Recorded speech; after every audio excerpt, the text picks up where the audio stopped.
बॉलीवुड अभिनेता सैफ अली खान के घर में घुसकर हमला करने वाले हमलावर को मुंबई पुलिस ने 18-19 जनवरी की दरमियानी रात 2 बजे ठाणे के एक लेबर कैंप के पास से गिरफ्तार किया है। पकड़े गए हमलावर का नाम मोहम्मद शरीफुल इस्लाम शहजाद है। आरोपी को कोर्ट ने 5 दिन की पुलिस कस्टडी में भेज दिया है। आरोपी मोहम्मद शरीफुल की तलाश में पुलिस की कई टीमें लगी हुई थी। हालांकि मीडिया रिपोर्ट्स के मुताबिक आरोपी एक स्टॉल से पराठे और पानी की बोतल खरीदकर पुलिस के रडार पर आ गया। बता दें कि Mumbai police Bandra railway station पर लगे सीसीटीवी फुटेज के सहारे हमलावर की तलाश में लगी हुई थी। बांद्रा से वो लोकल ट्रेन में सवार होकर दादर स्टेशन पहुंचा था, जहां उसने मोबाइल का एक कवर खरीदा था। इस दौरान उसने दुकानदार को नगद पैसे दिए थे। इसके बाद आरोपी वर्ली पहुंचा और सेंचुरी मिल के पास एक दुकान से पराठा और पानी की बोतल खरीदी। इस दौरान आरोपी मोहम्मद शरीफुल ने यूपीआई के जरिए पेमेंट की। इसका सीसीटीवी फुटेज सामने आते ही पुलिस ने पराठे वाले दुकानदार की खोजबीन शुरू की। दुकानदार को तलाशने के बाद पुलिस ने उस यूपीआई नंबर को ट्रेस किया, जिससे आरोपी ने पराठे और पानी की बोतल के लिए पेमेंट की थी। मोबाइल नंबर की मदद से पुलिस एक कॉन्ट्रैक्टर के पास पहुंची, जिसने कुछ महीनों तक आरोपी को अपने यहाँ नौकरी दी थी। नंबर को ट्रेस करते हुए मुंबई पुलिस की टीम ठाणे के एक लेबर कैंप में पहुंची, जहां पुलिस ने उसकी तलाश की। हालांकि आरोपी वहां से फरार हो गया, जिसके बाद 18-19 जनवरी की दरमियानी रात 2 बजे आरोपी मोहम्मद शरीफुल को लेबर कैंप के पास से ही पुलिस ने गिरफ्तार कर लिया। थाने का ये हिरानंदानी एरिया है और ये जो जंगल मेरे आजू बाजू आप देख रहे हो, इसी के बीच वो छुपा हुआ था, जिसको रात को 2 बजे यहाँ से उठाया गया, अरेस्ट किया गया।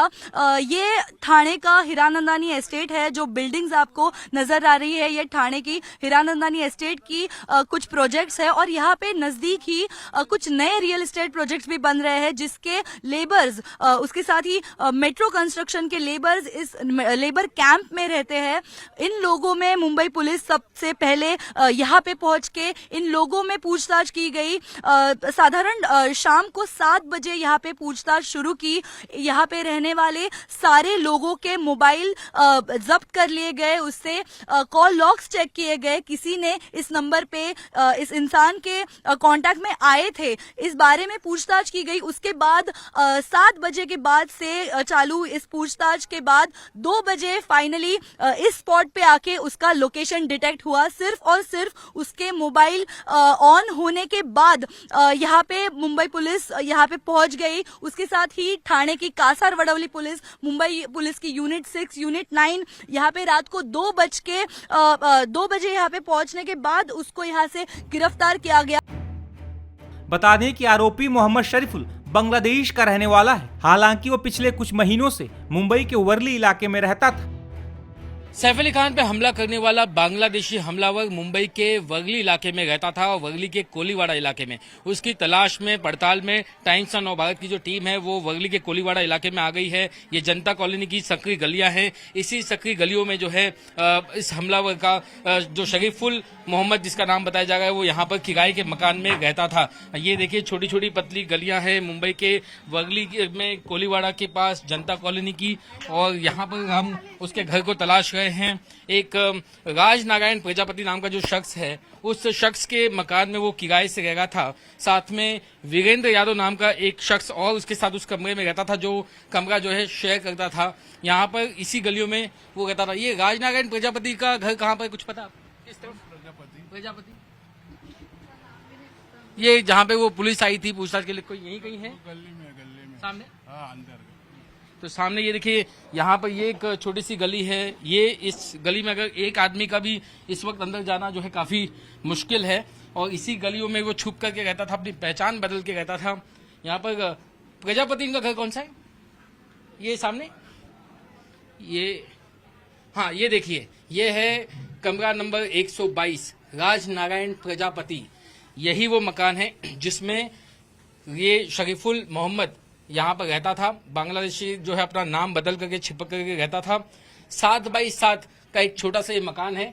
किराया जो है यहाँ का तकरीबन 6 से 7 हजार रुपए है, जबकि वो 2 लोग रहते थे, किराया जो शेयर करते थे। पांडे नाम का जो एक कॉन्ट्रैक्टर था, उसी ने उसको ये मकान दिलाया था। उसी ने मुलाकात प्रजापति से करवाई थी। यहाँ पर मुंबई पुलिस और क्राइम ब्रांच की टीम ने आकर के पूछताछ की है। फिलहाल इस वक्त यहाँ पर दरवाजा जो है बंद है, ताला लगा है। साईं बाबा की यहाँ तस्वीर लगी हुई है और यहाँ पर अगर आप देखें तो कुछ टुकरूल करके कुछ यहाँ पर लिखा हुआ है और यहाँ पे वो पहचान छिपा करके रह रहा था। आस पड़ोस के लोगों से बातचीत करते हैं, क्या उन्हें कुछ इसके बारे में जानकारी है क्या? आजी 1 मिनट जगह आएंगे आप? मुझे बताइए, ये तस्वीर इनको मैं दिखाता हूँ, ये लड़के को देखा था आपने? मला काय आता माझं ऑपरेशन झालं डोळ्यांचं, तर मला माणूस माझा स्वतःचा माणूस मला ओळखत नाही. पुलिस आलेले थे, पुलिस आई थी आले कभी? अरे कितने लोग आए थे? आता एवढे का मोजणी नाही, गल्ली भरलेली होती. पूरी गली भर गई थी पुलिस वालों से. क्या पूछताछ करके गए यहाँ? हा गेले अच्छा विचारपूस करून गेले. अच्छा, ठीक है. जी. क्या आपने कभी किसी को, आपको डाउट हुआ कि यहाँ पे कोई ऐसा बांग्लादेशी रहता है? आता तो भाड्याने राहतोय, त्याचा धंदा आहे, त्याच्याकडे माणसं कामाला आहेत, ती कोण येतात का आम्ही कशाला इन्क्वायरी करणार. सही बात है. ये कह रहे हैं कि इनका कोई बिजनेस है, वहाँ पे कुछ लड़के जो है वो रखते हैं किराए पे. कौन किसको रखता है, कब आते जाते हैं, वो मराठी में बता रही थी कि वो नहीं जानते. यहाँ पर कुछ और भी लोग हैं, उनसे भी मैं बातचीत करने की कोशिश करता हूँ, यहाँ पर पता करने की कोशिश करता हूँ जो आस पड़ोस के लोग हैं. भाई साहब,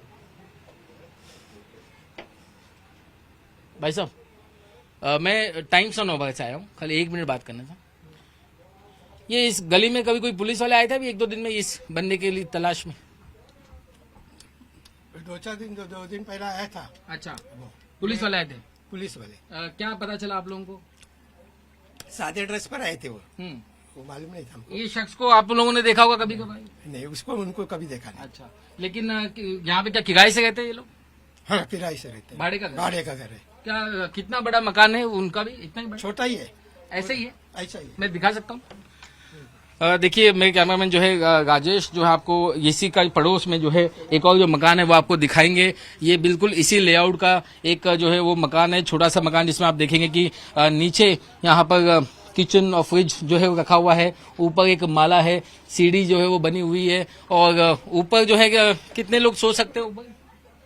2-3 ही जी, 2-3 लोग रह सकते हैं. कभी आप लोगों को लेकिन अंदाजा हुआ कि यहाँ पे कोई आदमी हम लोग अभी जाएगा तो फिर रात को 10, साढ़े 10, 11 बजता है आने को. जी, तो ये लोगों को पता ही नहीं लगता. कोई बांग्लादेशी हो सकता है, ऐसा कभी सोचा था? नहीं, कभी बांग्लादेशी होएगा तो नहीं सोचा उन लोग. अभी ये लोगों को इधर रखेगा ही नहीं. हम लोग अभी आएगा तो अभी आप लोग किसी नए आदमी को रखने से पहले उसकी पड़ताल करेंगे? हाँ, पड़ताल करना ही पड़ेगा, नहीं तो फिर कैसा ऐसा चलेगा. हमारे औरत अकेले लड़की लोग रहते हैं, ये रहता है, कभी वो लोग कुछ करेगा तो कैसा चलेगा. जो सैफ अली खान पे हमला कर सकता है तो वो किसी पे भी कर सकता है. सबके लिए खतरे हैं ऐसे लोग. खतरा है, हम लोगों सबको खतरा ही है. जी, यहाँ पर जो लोग हैं वो कह गए हैं कि पुलिस की जो टीम है वो यहाँ पर आई थी, उन्होंने दबिश दी. काफी संकरी पतली गलियां हैं यहाँ पर. और एक बार फिर से जो है राजेश आपको दिखाएंगे ये वो मकान जो राजनारायण प्रजापति का है, कमरा नंबर 122. इसी का ये रहस्य है. कोई खिड़की नहीं. देखिए, अगर अंदर बैठ करके अगर कुछ अगर वहां पे शरीफुल जो है वो प्लानिंग कर रहा था, कोई तस्वीर अगर वो जुटा रहा था, कोई वीडियो कर रहा था, यहाँ से वो पूरे ब्लूप्रिंट को अंजाम अगर दे रहा था, अगर कहीं उसके कोई आका हैं, अगर उनसे वो बातचीत कर रहा था, तो इस कमरे से अगर जब वो पूरा ऑपरेट करेगा, इसको एक पूरा अपना ऑपरेशन रूम बनाएगा, तो यहाँ से किसी को भनक तक नहीं लगेगी. कोई खिड़की नहीं है तो आसपास से कोई देख नहीं सकता कि अंदर क्या हो रहा है क्या नहीं हो रहा है. आवाज जो है वो बाहर आती नहीं. ये लोग कब निकलते थे, कब जाते थे, कब आते थे, ये आसपास के लोगों तक को पता नहीं चलता था कि ये इतने ही एकदम गुपचुप तरीके से काम करता था, इतने सीक्रेट तरीके से काम करता था कि आसपास के लोगों को पता भी नहीं चलता था कि ये कब आया कब नहीं आया. शायद ही किसी ने जो इसको देखा और जब कुछ लोगों ने देखा तो ये तस्वीर को उन्होंने पहचाना और तस्वीर के जरिए उन्होंने पुलिस को बताया कि ये जो शरीफुल मोहम्मद नाम का जो शख्स है वो यहीं पर रहता था. टाइम्स नाउ नेटवर्क पर आप जो ये खास तस्वीर देख रहे हैं इस कमरा नंबर 122 की, और यही वो रहस्य है कमरा नंबर 122 का, जहां से पुलिस को बहुत ज्यादा लीड्स मिलने के, कई सारे अहम सुराग मिलने की उम्मीद है कि क्या यहीं से सैफ अली खान के घर में चोरी या फिर उन पर हमले की साजिश रची गई या नहीं. वहीं पुलिस की पकड़ में आने के बाद हमलावर के बारे में कई बड़े खुलासे हुए. ये एक्यूज है, ये बांग्लादेशी है और इंडिया में एंटर करने के इलीगली एंटर करने के बाद इस एक्यूज ने इसका नाम चेंज किया है. बांद्रा पुलिस स्टेशन की हद्दी में अभिनेता श्री सैफ अली खान इनके घर पर जबरी चोरी के उद्देश्य से उन पर हमला हुआ था.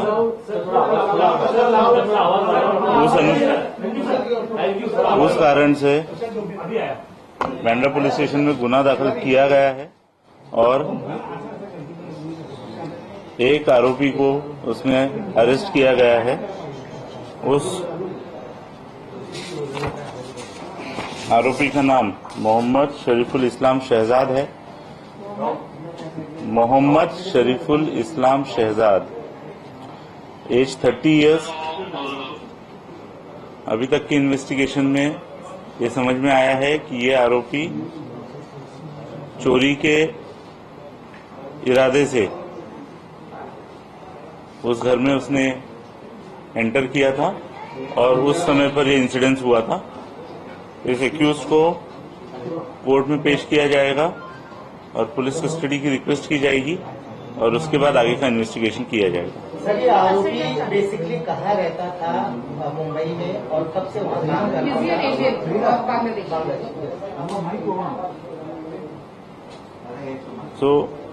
था? ये जो आरोपी है, यह आरोपी बांग्लादेशी ओरिजिन का है, ऐसा हमारा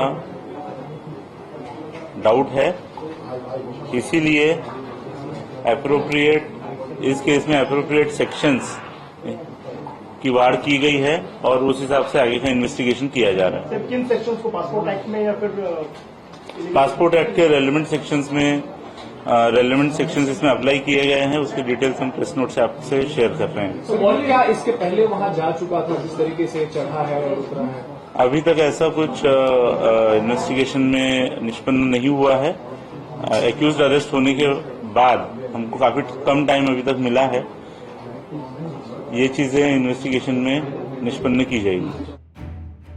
दरअसल सैफ अली खान हमले मामले में मुंबई पुलिस के पास कई सवाल हैं जो वो आरोपी से पूछ सकती है। इस पूछताछ में अभी कई और चौंकाने वाले खुलासे हो सकते हैं।